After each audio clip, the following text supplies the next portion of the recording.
Sawubona futhi ngiyawemukela kwi-channel yami uMacele Reads. So esahlukweni sanamhlanje sizofunda isahluko sesibili. Ngike ngaba nenkinga esikhathini esidlulile bengiyarekhoda ama-videos, 4 videos of ama-chapters, chapter 2 no-chapter 3 wencwadi esiyifundayo ibengithi lizokuna ebhalwe uNakanjani G. Sibiya. Alahleka ama-videos amanye kathi ngiya-uploada ngigcine ngigcine ngasahambanga, but ngithe asiphinde siwenze because ngifuna sibe up to date. Uhambe naso story nawo sizwe ebese uyayikhomentela ukuthi ucabangani about it.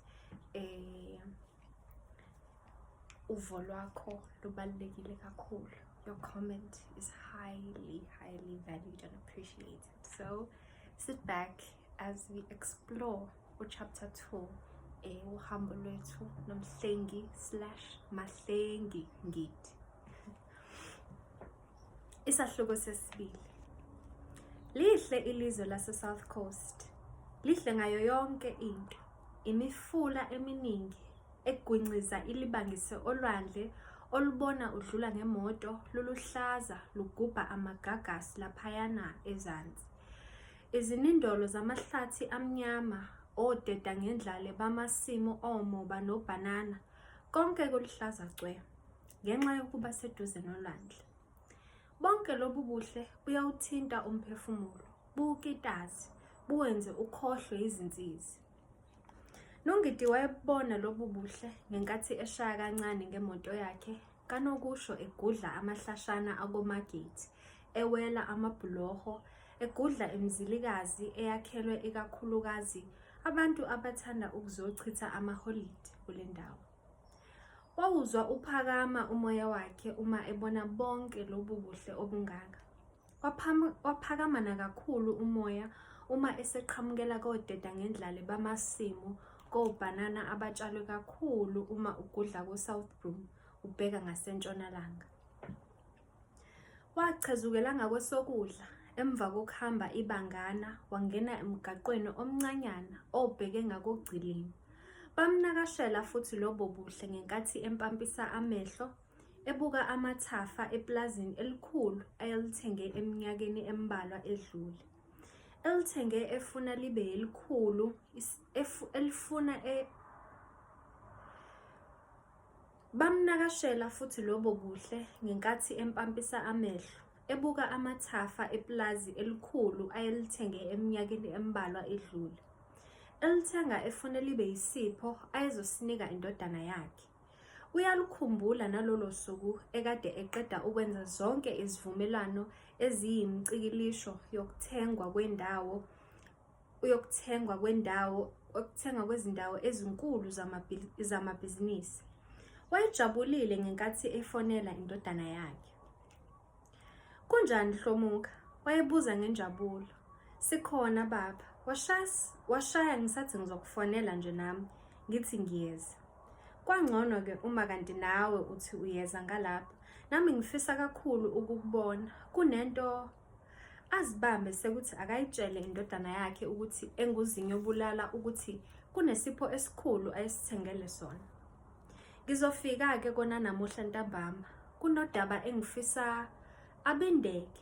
Kucace ukuthi kunzima afuna ukusho. Hawu, wangethusa manje ndodana. Daba luni lolo ufuna silixoxe? Ebuza ngexhala. Ngeke sisalixoxa ocingweni baba. Sizoxoxa kahle uma sengilapho. Hayi, ngiyezwa Hlomuka. Kasetheme nje ukuthi kakukho macala ongizela nawo. Kuvalelisa ungidi seluthi alumbulale uvalo. Kungenzeka yini ukuthi lo mfana emncane kangaka usenze amacala? Angambulala nya. Kodwa hayi, udlala ngomfana wakhe. Usekhulakhulile. Empeleni ukuba kusekuqala nje ngabe ushadile manje. Usuke ungasemncane uma ngabe usuqede eTechnikon, usuneminyaka 2 usebenza. Nebala lalithe lithambama watheleka umhlengi, indodana kaNgidi. Wayeyibone izale kude uyise. Waphuma endlini, wahlala kuVlande emva kokuyivulela isango. Yanele yangena nje ngesango imoto, wasukuma uNgidi eseyihlangabeza. Wo, wayengazi ukuthi umhlengi umhlangabeza nje, umzela nezindaba zamshiya edidekile efelwe yizwe. Lwabuya lunjengoba lunjalo loluya suku engqondweni kaNgidi. Uyakhumbula emtshela insambatheka indodana yakhe, imtshela ukuthi yona inemizwa eyenza ithande abantu bobulili obufanayo. Uyakhumbula eyibuzisisa, ecabanga ukuthi hleze ibincokola nje. Uyakhumbula igcizelela ngezinyembezi ukuthi kayisenakushintsha lokhu eyikho, kayisenakushintsha lokhu esiyikho. Uyakhumbula eyixosha indodana yakhe okwakuwukuphela kwayo. Uyakhumbula efunga egomela ukuthi uyayesula emafeni akhe. Yebo, uyalikhumbula lonke usizi lokuxebuka kwenhliziyo sengathi ufelwe yizwe. Uyayikhumbula imizuzu namahora okuqwasha ebusuku ethatha ebeka. Uyayikhumbula imizuzu enzima evuka ebusuku eyoguqa ethuneni lomkakhe ekhihla isililo, engenakumvusa emva kweminyaka emingaka, engenakumcela ukuba ake ambonise ukuthi insambatheka enje yenziwa njani. Yebo, yilokho kudumazeka okwenza uNgidi wagcina esekhalela isikhathi sakhe eside kangaka ezithiba, ethi wenzela ukukhulisa indodana yakhe ukuze ngelinye ilanga ibe yindoda azoziqhenya ngayo, afe enethemba lokuthi onke amabhizinisi uwashiya ezandleni eziphephile. Nakho-ke lo mfana esekhuluma umsangano angakaze awuzwe ngisho nasemlandweni wokhokho bakhe. Ukhona kodwa umuntu ophila kahle ekhanda ongathi akazifuni izintombi ezinhle kangaka ezizalwa mihla namalanga, kunalokho ukhetha ukuthandana nenye insizwa enjengaye. Impela wayesezibona esefele yizwe uNgidi. Kanti kuzothi engalindele nje ishintshe impilo yakhe. Phela ishintshwa nguNomalanga, intokazi yakwaNdlovu abatholana nayo ethi uzishayela ngumoya nje. Ebhishi lasemagethi esazipholisela ikhanda. Kwaqala kancane nje. Hawu, lwakhula uthando. Nakho nje manje sebekhuluma eyokushada.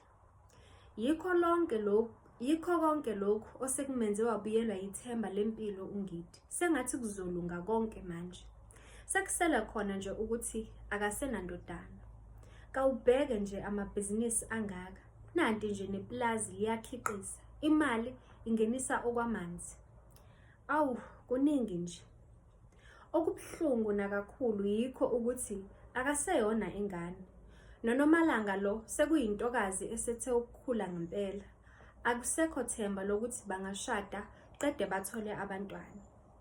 Konke lokhu kwakuyiqebula inhliziyo yakhe, asikhalele sonke isikhathi asihlala engaqalazi, ethi ulungiselela umhlengi ikusasa eliqhakazile.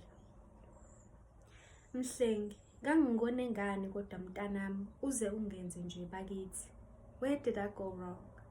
Ebuza kucweba izinyembezi ehla emotweni emva kokuyifaka egaraji. Nasebusuku wayeloku ewubuze kanjalo lowo mbuzo, ebuza izindonga zakwakhe, qatha izinyembezana ebusweni. Waphinde wayidlala futhi unkululeko lengoma eyayimhlanyisa kakhulu kulamalanga. Waze wanqekuzisa ikhanda, wacula kakhulu, naye wahambisana nomculi ngenkathi sekufika kule ngxenye ebalisa ngokuthanda umuntu. Ufisa ukuze ukuhlala naye kuze kube ngonaphakade. Ucula nje uze asidedele isitelingi abambe ngaso isandla. Ucula nje aze asidedele isitelingi asibambe ngesandla esisodwa, ngesinye abambe lapha enhlizweni okukhulunywa ngayo kuleli culo. Qede aluze lukhula uthando, lumgubhazela, lumenze acule kakhulu. Ucula nje unqamula ebusuku ngemoto ulibangise kubo, uphuma edolobheni. Akasakuzwa nokukhathala lokhu osekuqala ukumnyonyobela. Kufanele nokho akhathale. Kade kusile eyaluza elungiselela usuku lakusasa olukhulu kangaka empilweni yakhe. Sekuyavuma nokuba acule manje njengoba esekhululekile enhlizweni nasengqondweni ngoba onke amalungiselelo abemiyaluzisa zonke lezi zinsuku asephothulekile. Osekusele nje manje ngokuba kusekusasa lufike usuku olukhulu. Amamatheke kancane uma ecabanga usuku lakusasa okuzophela ngalo amaphupho. Phela ziyawushaya kusasa, ubopha ifindo lomshado nesithandwa sakhe uNontobeko. Wow, kakashiwo nokuthi uyayithanda lengane yabantu bakithi. Okuyisimanga yikho nje indlela abahlangana kabuhlungu ngayo. Akekho owayengacabanga ukuthi phakathi kwabo kuyokheleka inhlasi eyogcina isiwubulangulangu bamalangabi omlilo wothando oluzobenza batshele izwe lonke kusasa, bafunge naphambi komfundisi ukuthi sebeyohlukaniswa ngokufa kuphela. Namanje usavele yashawe ngolincane uvalo uma ecabanga loluya suku olunzima aseyoze afe engalikhohlwanga nhlobo abahlangana ngalo okokuqala ngqa noNontobeko wakhe. Kwase kushona ilanga kuwumgqibelo, uNkululeko ehamba ngemoto yakhe kuStanga Street enkabeni yedolobha laseThekwini. Wayehamba kancane ngemoto yakhe enxapha ubala ecasulwe ngokuhlula kweqembu lakhe ayelikhonzile iOrlando Pirates ibhakabhaka. Wayethi ufuna ukupholisa ikhanda ngokuthi ahambe ngemoto aze ayoma laphayana ngaseBhishi phambi kolwandle, abuke ulwandle, abuke nabantu abeze lapha. Wayengangabazi ukuthi uyothi ebuya eBhishi kuyobe sekwehlile ukucasuka esenaso nesibindi sokuyohlala nabangani bakhe. Ayengangabazi ukuthi bayosina bazibethele kuye bethi akashiye phansi indaba yebhakabhaka elishawa njalo kulamalanga, alandele iMamelodi Sundowns ewina ngempela nonyaka. Kulowo mnyama esashaya kancane ngemoto yakhe enyuka ngomgaqo owawungaphithizeli bantu nazimoto njengoba kwase kuntambama nje. Kwaqhamuka intokazi esikhaleni nje, yavele yaqonda ngqo emotweni kaNkululeko. Kwakhala amathaya ngenkathi uNkululeko ethi uzama ukuyivika intokazi engasangabazi ukuthi idle amanzi amponjwana. Yiwo lawa ayenza iziphonze emotweni yakhe kaNokusho okungakapheli nanyanga eyithengile. Kwase kusemuva kwendaba nokho ukuzama ukuvika nokuhlala emabhulekini njengoba imoto yayikhwele phezu kwayo intokazi kwathi qhufu. Kwazwakala nje ukuthi imlimazile lo emshayisile. Ngivelelwa yini emhlabeni madoda? Kubalisa uNkululeko kuduma ikhanda ngenkathi ephuma ngejubane emotweni eyishiya iduma isicabha sithe gengelezi. Wayefike waguqa phambi kwayo intokazi eyayisithule inganyakazi kugobhoza impophoma yegazi ekhanda lapho eyayilimele khona. Wabeka isandla esifubeni efuna ukuzwa ukuthi isashaya yini inhliziyo yayo. Ngenhlanhla yayisashaya kancane inhliziyo. Hayi, akakafi, esho ehefuzela. Eyiguqula eyifaka emotweni ekhanda kuduma izihlonono. Wathi lapho eyisusa imoto wakhumbula ukuthi bekunesikhwama eduze kwentokazi. Wehla wasithatha wabuyela emotweni esehefuzela belu. Wayishaya yazula isiphuthuma esibhedlela eEdington. Amarobhothi yayingasawalindi nokho ukuthi avule. Wayenele abone nje ukuthi kakukho moto ezoshayisana nayo angene libovu linjalo irobhothi. Ngomzuzwana nje wayesefikile esibhedlela. Kwakhala amathaya ngenkathi ebhuleka ngamawala, evula isicabha eyiqukula intokazi eyayithe ja. Isisinda lokhu okuxaka ukwenza. Babemqhelukela abonke abantu ngenkathi eyongena nayo ngaphakathi kungasekho nesidingo sokuba achazele abahlengikazi ukuthi kubi. Lo muntu angafa noma inini. Nangaphakathi esibhedlela kwaba ubutatata konesi nodokotela sekuphuthunywa ukusindisa impilo yentokazi. Ngenhlanhla odokotela bathi umonakalo wawungemubi kangako nanxa yayingakakwazi ukukhuluma ngenxa yokulimala kakhulu ekhanda. Bamqinisekisa ukuthi cishe izohlala isikhashana nje ilulame idedelwe. Kakubangabikho imininingwane etholakalayo mayelana nezihlobo zentokazi lena. Kwase kwethenjwa khona nje ukuthi okuningi isiyokuchaza mhla yaphaphama. Kwaphela amasonto amathathu egqiqa esibhedlela uNkululeko, nalapha esibhedlela base bemazi uma efika engasabuzwa okuningi, esevele akhonjwe kulo igumbi elalinombhede okwakulele kuwo intokazi eyayibonakala ngisho ingakaphaphami ukuthi hhayi, iPhumalanga Sikothe wentokazi lo. Njalo nje uNkululeko uma ezoyibona wayefika ayigqolozele eside isikhathi, enikina ikhanda engaphezi, ezibuza eziphendula ukuthi kazi kwakwenze njani ize iziphose emotweni yakhe, icishe imbangela isinyama sokukhipha isidumbu ngemoto yakhe okuqala ngqa. Ngenkathi beyihlola odokotela mhla eyilethe esibhedlela, babeqinisekisile ukuthi yayingakaze ibuthi vu, noma yayingakaze ibuthi mbibi utshwala ngalelo langa.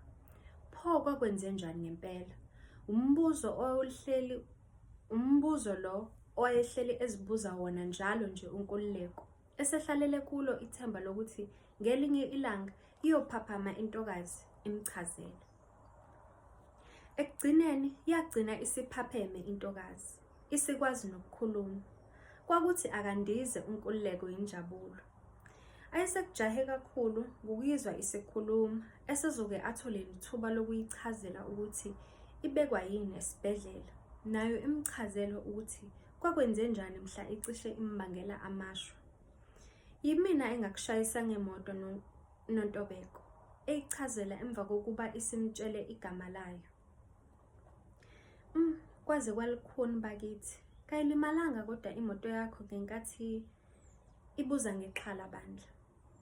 Awuzo uNontobeko madoda, imoto kayisho lutho. Esikubongayo ngokuthi kawuzange azibambe uNkululeko angasho ukuthi intokazi yacishe yafa ngenkathi imoto ikhwela phezu kwayo. Ngacishe ngafa kodwa. Kwazisa khona nje ukuthi wawungagijimi, kodwa ngabe kwakungcono kodwa ngabe kwakungcono khona ukuba ngafa kunokuba ihluleke ukuchaza intokazi. Kucace nokho ukuthi lukhulu luyayishuka emoyeni. Bagcina sebejwayelene benoNontobeko, ngakho njalo wayede ezomlunguza lapha esibhedlela.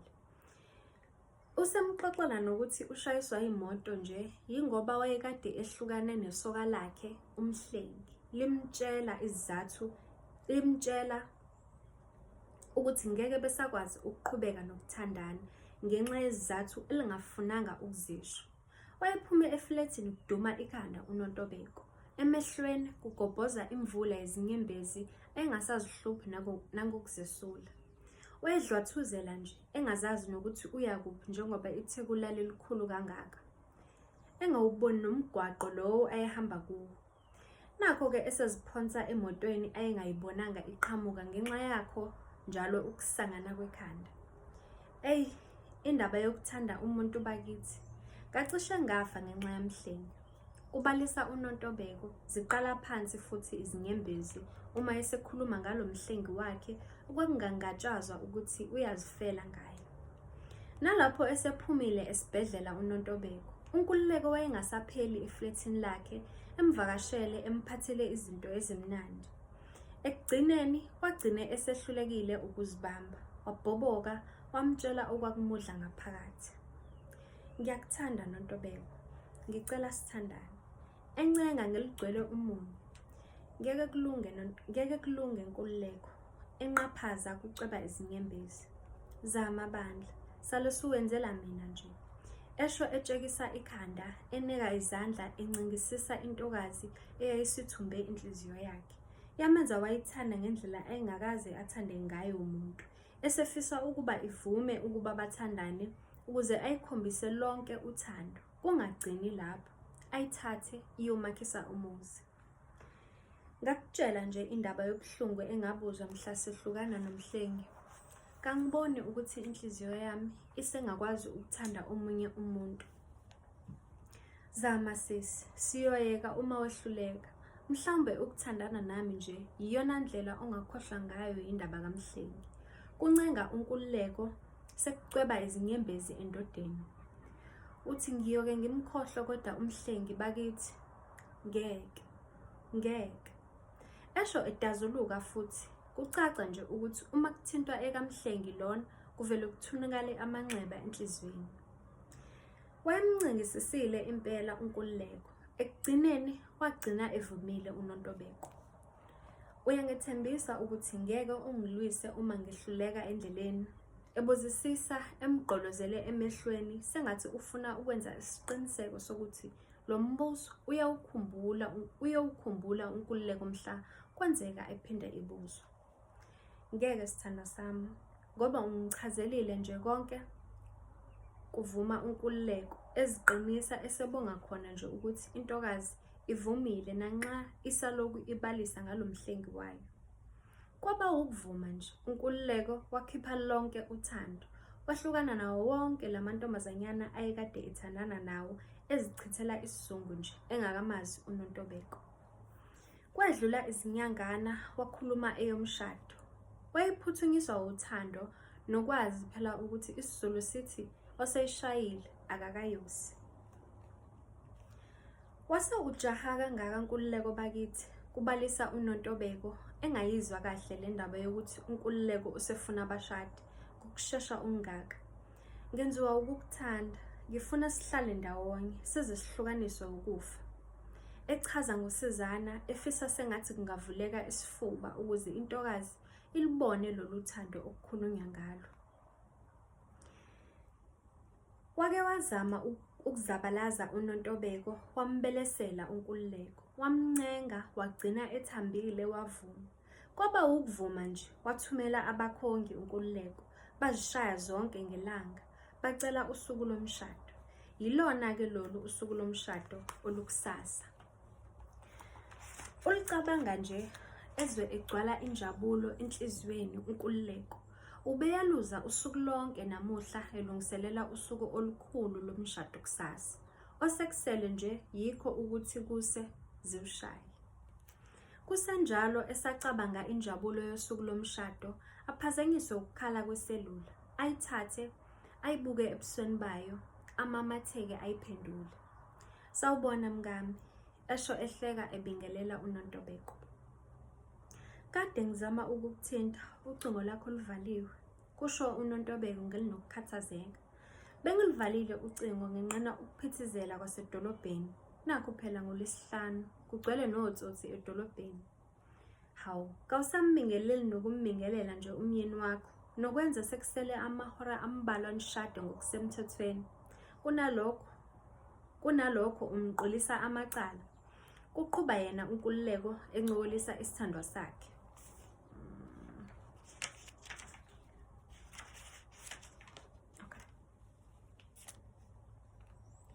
Ngicela ukukubona ngokushesha Nkululeko.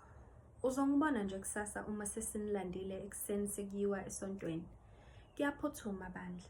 Kuphuthuma kakhulu esebuza ngovalo manje. Njengoba ngisho nje, kunodaba oluphuthumayo okufanele silixoxe. Ngiyacela bandla.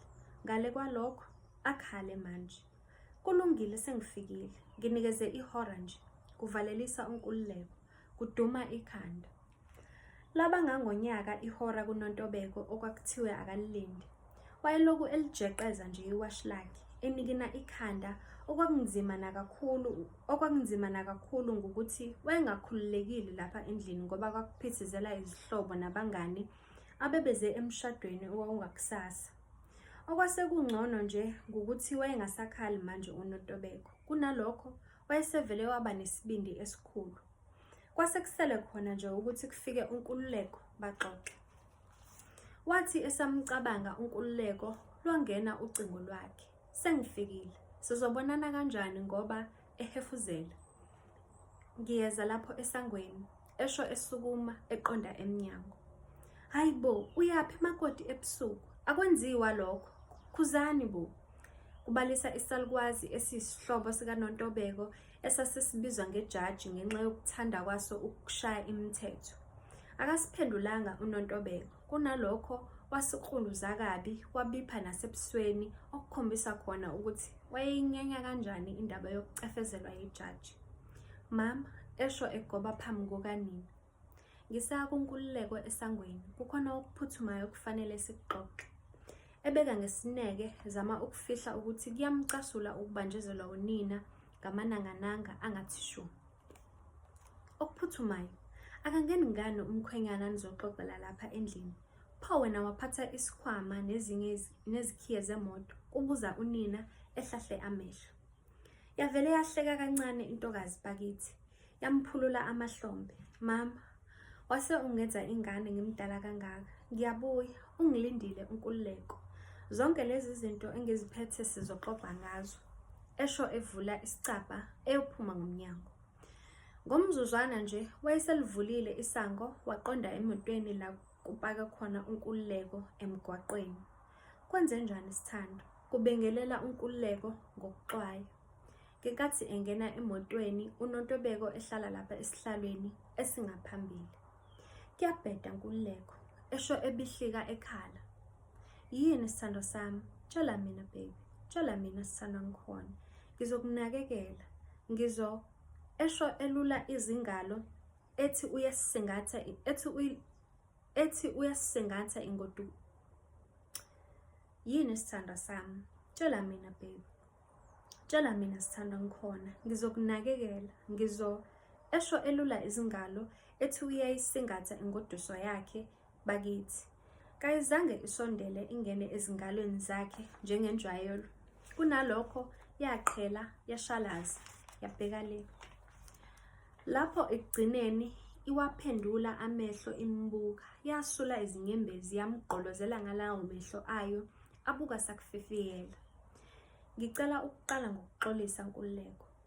Uxoliselani? Yini kwenze njani ngempela? Kubuza uNkululeko edidekile. Ngiyaxolisa ngakho konke engikwenzile. Bonke ubuhlungu engikuzwise bona, nabo bonke ubuhlungu osazobuzwa. Yini ukhuluma ngani Sithando sami? Esho uzama ukumbamba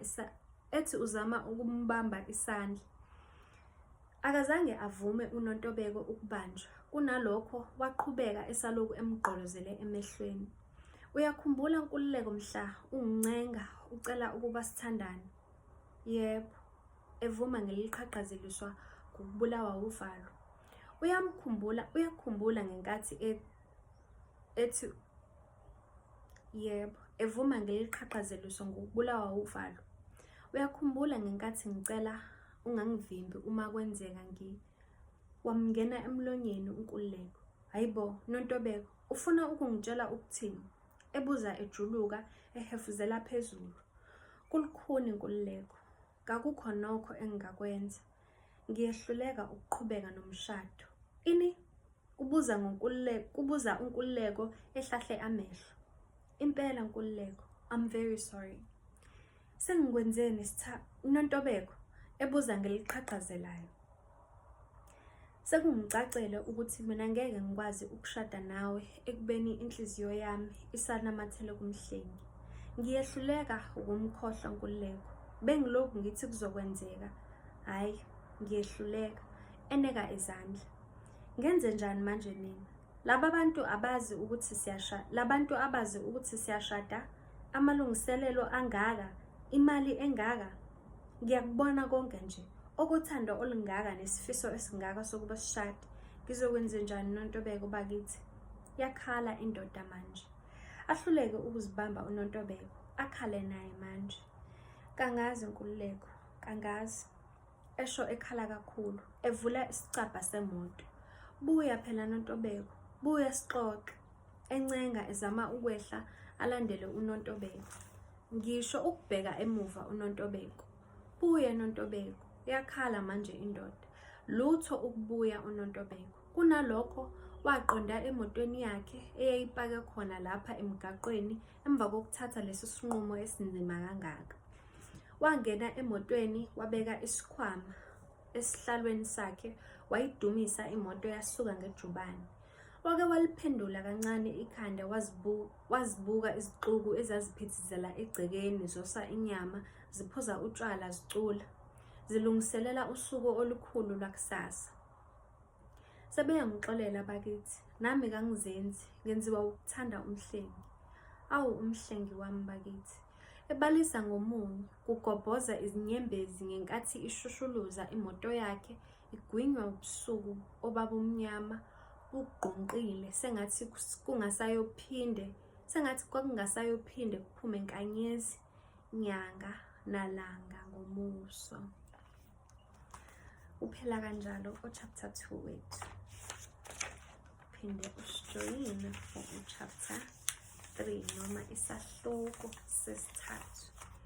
So isahloko sesibili sithola ubaba kaMhlengi. Ekuqaleni nje kwesahloko sethu sithola ubaba kaMhlengi uyabuyekeza noma he's reminiscing ngosuku la ayegcine ukukhuluma ngalo nendodana yakhe.